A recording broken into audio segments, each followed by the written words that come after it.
I always wore a coat because I was sweating so much. I just soaked in. And then I got into wearing neckties, but I have a set of neckties that represent the crops that I teach about. And this one happens to have white clover on it. But I didn't realize that when I was teaching forages, I needed to be careful. This is an example of a seeder that you put the seed in the bag, and then you can broadcast seed. And I talked about frost seeding. I demonstrated it. And the second year I tried it, I got my necktie caught. So I didn't always wear a necktie.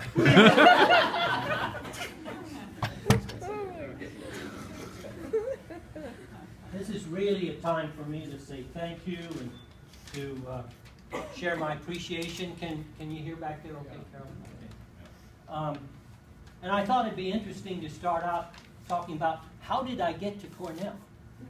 I grew up on a ranch in a very relatively isolated area of Nebraska, and I was studying range management in New Zealand at the University of California at Davis, and I was looking toward a career in the western part of the United States. There's even a story, though, how did I end up studying plant science when my original objective was to become a medical doctor. That's what I thought I would do. And one of the things I did kind of as a hobby, and because the opportunity came to me, was to learn how to run the old-fashioned projectors in the movie theaters. And I ran them for the school, the high school that I went to. And if you look at those old movies, they usually come in 3 reels, at least 2, on these projectors, and you have to be able to switch smoothly from projector to projector so the audience doesn't know when the film, you got to get it all lined up and so forth. And the signal is a little black dot in the upper right corner of the movie as you're watching it. Now, you watch some old movies, you'll see them go by. At least I watch for them. I don't.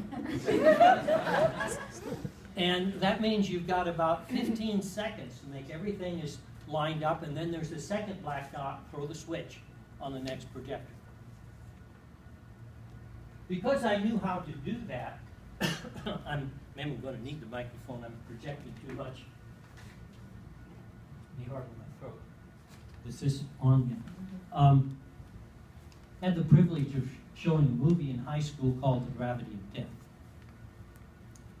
which was put out by the Nebraska Highway Patrol Group about all these terrible deaths in automobile accidents. And I had to sit there and show that movie, and that convinced me that I did not want to be a medical doctor.